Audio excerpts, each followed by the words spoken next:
Hello guys, welcome to my channel Prameet vlogs. So నేను ఈరోజు video వచ్చేసి వీసా షెడ్యూలింగ్ ఎలా చేసుకోవాలి అండ్ వీసా ఇంటర్వ్యూ క్వశ్చన్స్ ఏమేమి వస్తాయి అండ్ ఇమిగ్రేషన్లో కూడా ఏమేమి క్వశ్చన్స్ అడుగుతారు అని చెప్పేసి అన్నట్టుగా నోట్ చేసి పెట్టాను. అండ్ వాటి రిలేటెడ్గా ఆన్సర్స్ కూడా నేను మీకు ఈ వీడియోలో చెప్తున్నాను.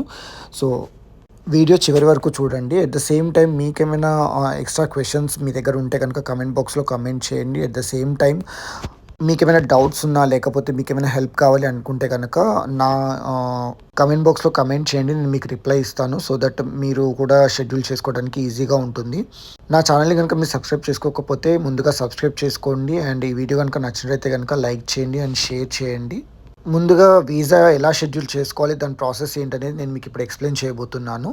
సో అది ఫస్ట్ మనం చూద్దాం. సో నేను ఇక్కడ నా సైనప్ పేజ్ అదంతా చూపించట్లేదు. ఎందుకంటే నేను ఆల్రెడీ సైన్ ఇన్ చేసి ఉన్నాను కాబట్టి సైనప్ పేజ్ చూపించట్లేదు. అంటే ఎలా చేస్తాము ఏంటి అని చెప్పేసి చూపించట్లేదు. సో జస్ట్ స్టెప్స్ మాత్రమే నోట్ చేసి పెట్టాను. సో ఇక్కడ స్టెప్స్ వచ్చేసేసి ఫస్ట్ స్టెప్ మనకి యూఎస్ వీసా షెడ్యూలింగ్ .com అని చెప్పేసి ఆ సైట్లోకి వెళ్ళాలి. అక్కడ సైన్ అప్ నౌ అని కొట్టిన తర్వాత మనకి యూజర్ నేమ్ అడుగుతుంది. యూజర్ నేమ్ ఇవ్వాలి అండ్ పాస్వర్డ్ సెటప్ చేయాలి. అట్ ద సేమ్ టైం ఏదైతే ఈమెయిల్ కమ్యూనికేషన్ మనకు రావాలనుకుంటున్నామో ఆ ఈమెయిల్ అడ్రస్ అక్కడ ఇచ్చేసేసి సెండ్ వెరిఫికేషన్ కోడ్ అని చెప్పేసి అంటే మనకి వెరిఫికేషన్ కోడ్ వస్తుంది మన ఈమెయిల్ ఐడికి. So at the same time మన పాస్పోర్ట్లో ఏదైతే ఫస్ట్ నేమ్ లాస్ట్ నేమ్ ఉందో ఆ first name last name at the same time ఈ వెరిఫికేషన్ కోడ్ ఇచ్చేసిన తర్వాత మనకి సెక్యూరిటీ క్వశ్చన్స్ అడుగుతుంది. ఒక 3 సెక్యూరిటీ క్వశ్చన్స్ సెలెక్ట్ చేసుకొని దాన్ని మనం నోట్ చేసుకొని పెట్టుకోవాలి. సో ఇక్కడ ఇంపార్టెంట్ ఏంటంటే user name and password and ఈ సెక్యూరిటీ క్వశ్చన్స్ ఎక్కడైనా కంపల్సరీగా సేవ్ చేసి పెట్టుకోండి. ఎందుకంటే ఎవ్రీ టైం మీరు ఈ లాగిన్ పేజ్కి వచ్చిన తర్వాత అది కంపల్సరీగా అడుగుతుంది. సో అది మీరు ఇవ్వాల్సి వస్తుంది.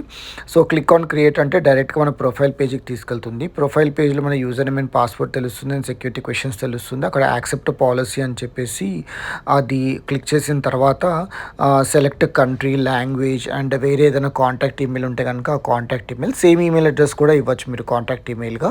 అది ఇచ్చేస్తే ఇంకా డైరెక్ట్గా మనకి అప్లికేషన్ స్టార్ట్ చేయడానికి ప్రాసెస్ అవుతుంది. సో అక్కడ స్టార్ట్ అప్లికేషన్ అన్న తర్వాత పాస్పోర్ట్ డీటెయిల్స్ ఫిల్ చేయాలి. At the same time visa type అనేది నాన్ ఇమిగ్రెంట్ అని ఫిల్ చేయాలి. అండ్ డిఎస్ కన్ఫర్మేషన్ పేజ్, నా ప్రీవియస్ డిఎస్ 160 దాంట్లో మీకు ఆల్రెడీ చెప్పాను కన్ఫర్మేషన్ నెంబర్ వస్తుందని చెప్పేసి ఆ కన్ఫర్మేషన్ నెంబర్ ఇవ్వాలి. At the same time delivery post, మనకి ఎక్కడైతే డెలివరీ కావాలో అడ్రస్ ఎక్కడైతే పాస్పోర్ట్లో ఎలాగైతే ఉందో అది సేమ్ డెలివరీ పోస్ట్ అడ్రస్ ఇవ్వాలి. మన పాస్పోర్ట్ అక్కడికే వస్తుంది. అండ్ మనకి ఆల్రెడీ ఒకవేళ డిపెండెంట్ డీటెయిల్స్ ఉన్నారనుకోండి, సపోజ్ డిపెండెంట్కి కూడా మనం వీసా రేస్ చేయాలనుకుంటే కనుక ఆ డిపెండెంట్ డీటెయిల్స్ కూడా అక్కడ మనము యాడ్ చేయాల్సి వస్తుంది. సో ఇక్కడ నేను మీకు శాంపుల్గా చూపిస్తున్నాను. ఇక్కడ యూఎస్ వీసా షెడ్యూలింగ్ .com అనగానే ఇక్కడ వస్తుంది చూడండి. సో ఇక్కడ మనకి సైన్ ఇన్ అని వస్తుంది. At the same time sign up now అని వస్తుంది చూడండి. సైన్ అప్ నౌ అని కొట్టగానే నేను ఇందాక చెప్పిన స్టెప్స్ అన్ని మీరు ఫిల్ చేసిన తర్వాత ఇక్కడ లోపల పేజ్కి వెళ్తుంది. నేను చెప్పాను కదా నాకు ఆల్రెడీ వీసా ఉంది కాబట్టి ఇక్కడ అపాయింట్మెంట్ కన్ఫర్మేషన్, మేనేజ్ అపాయింట్మెంట్స్ అట్లాంటివి చూపిస్తుంది. లేదంటే మీకు డైరెక్ట్గా స్టార్ట్ అప్లికేషన్ అని వస్తుంది. సో అలా మనం వీసా షెడ్యూలింగ్ కంప్లీట్ చేసుకున్న తర్వాత ఇప్పుడు నెక్స్ట్ వచ్చేసి మనము వీసా ఇంటర్వ్యూ క్వశ్చన్స్ చూద్దాము. సో వీసా ఇంటర్వ్యూ క్వశ్చన్స్లో ఫస్ట్ నేమ్ వచ్చేసి కంపెనీ నేమ్. మనం ఇండియాలో ఏదైతే కంపెనీ కానీ కన్సల్టెన్సీ కానీ వర్క్ చేస్తున్నామో ఆ కంపెనీ నేమ్ ఇవ్వాలి. కంపెనీ అడ్రస్ అడ్రస్ అంటే యూఎస్లో ఎక్కడైతే మన కంపెనీ అడ్రస్ ఉందో అక్కడ మనము ఆ స్టేట్, ఆ సిటీ లేదా అడ్రస్ నోట్ చేసుకొని పెట్టుకొని అది ఇవ్వాలి. ఇదే మనకి ఈవెన్ లైక్ మన పేచెక్లో కూడా అదే అడ్రస్ వస్తుంది.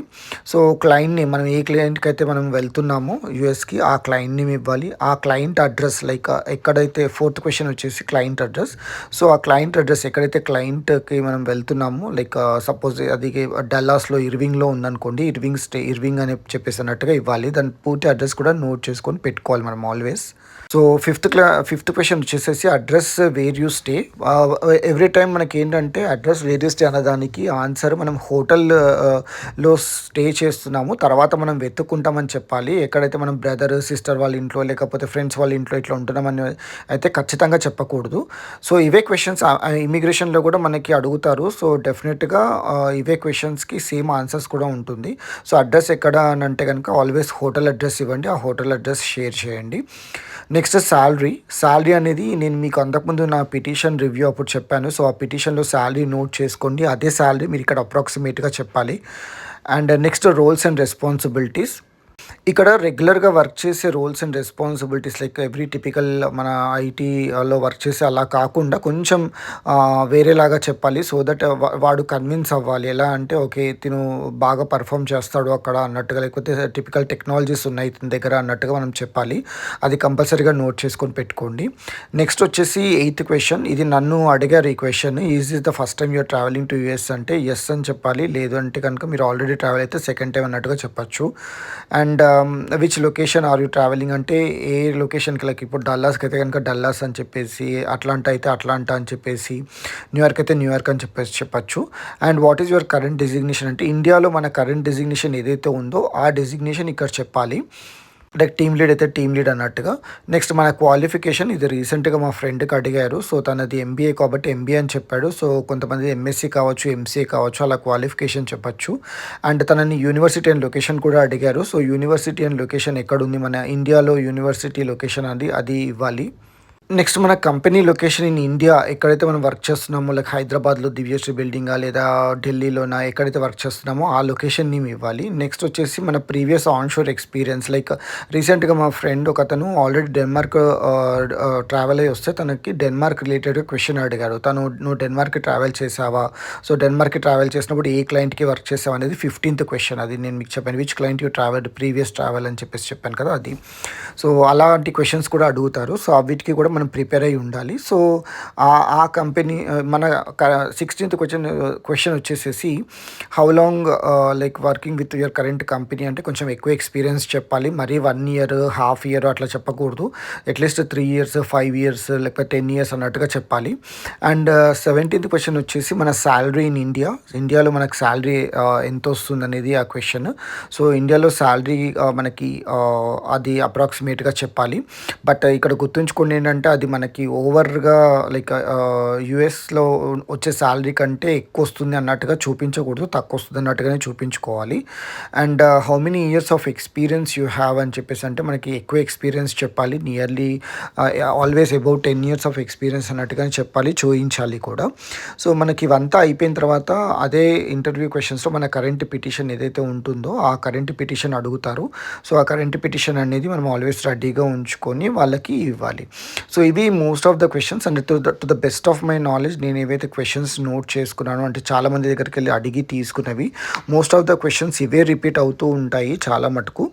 అండ్ ఇవే క్వశ్చన్స్ కూడా సేమ్ ఇమిగ్రేషన్లో కూడా ఇవే క్వశ్చన్స్ రిపీట్ అవుతుంటాయి. మనం ఇవే క్వశ్చన్స్కి ఆన్సర్స్ కరెక్ట్గా నోట్ చేసుకొని పెట్టుకుంటే సరిపోతుంది. లేదు మీకు ఇంకేమైనా క్వశ్చన్స్ తెలుసు అని అనుకుంటే కనుక కింద కమెంట్ బాక్స్లో కమెంట్ చేయండి. సో దట్ వేరే వాళ్ళకు కూడా యూజ్ అవుతూ ఉంటాయి. సో మాకు ఎంఎన్సీ కంపెనీలో మోస్ట్ ఆఫ్ ద క్వశ్చన్స్ అయితే అందరికీ నేను తీసుకున్న ఆల్మోస్ట్ ఒక 15 to 20 మెంబర్స్ నుండి తీసుకున్న క్వశ్చన్స్ ఇవి. సో ఇది టోటల్గా overall interview questions and immigration questions అని చెప్పచ్చు. ఇప్పుడు వీసాలో ఎక్కడెక్కడ ఇంపార్టెంట్ పాయింట్స్ చెక్ చేసుకోవాలనేది మనము చూద్దాము. ఒకటి మన కంపెనీ నేము, మన పిటిషన్ నెంబరు. నాకు పిటిషన్ నెంబర్ మిస్ అయింది. సో నేను మళ్ళీ పాస్పోర్ట్ సబ్మిట్ చేయాల్సి వచ్చింది. సో పిటిషన్ నెంబర్ కంపల్సరీగా చెక్ చేసుకోవాలి. And validity date, like issue date and expiry date మనం ఖచ్చితంగా చెక్ చేసుకోవాలి. మన బర్త్ డేట్, మన నేషనాలిటీ అండ్ మన సెక్స్ అండ్ లైక్ మన సర్నేము, గివెన్ నేమ్ పాస్పోర్ట్ పరంగా ఉందా లేదా, అండ్ మన పాస్పోర్ట్ నెంబర్ కూడా కరెక్ట్గా చెక్ చేసుకోవాలి. అండ్ అది ఇష్యూయింగ్ ఎక్కడ ఇస్తున్నారు, లైక్ ముంబైలోనా హైదరాబాద్లోనా అని చెప్పేసి అన్నట్టుగా, అండ్ మన ఫోటో కరెక్ట్గా చెక్ చేసుకోవాలి. ఇక్కడ సమ్ టైమ్స్ పిటిషన్ నెంబర్ ఎందుకు మిస్ అవుతుందంటే మన పిటిషన్ ఇన్ ప్రోగ్రెస్ ఉంది, లేకపోతే మన అమెండ్మెంట్ కానీ ఎక్స్టెన్షన్ కానీ ఇన్ ప్రోగ్రెస్లో ఉంది అంటే కనుక దీని మన పిటిషన్ నెంబర్ పడదు. సో అది మనం కరెక్ట్గా చెక్ చేసుకోవాలి. సో ఇవి మన ఇంపార్టెంట్ పాయింట్స్ మనం చెక్ చేసుకోవాల్సింది. అండ్ వీసా నెంబర్ కరెక్ట్గా పడిందా లేదా అని కూడా కింద చెక్ చేసుకోవాలి. సో టైప్ క్లాస్ కూడా లైక్ H1, L1 అని కూడా కరెక్ట్గా చెక్ చేసుకోవాలి. సో ఇవన్నీ వీసాలో చెక్ చేసుకోవాల్సిన పాయింట్స్.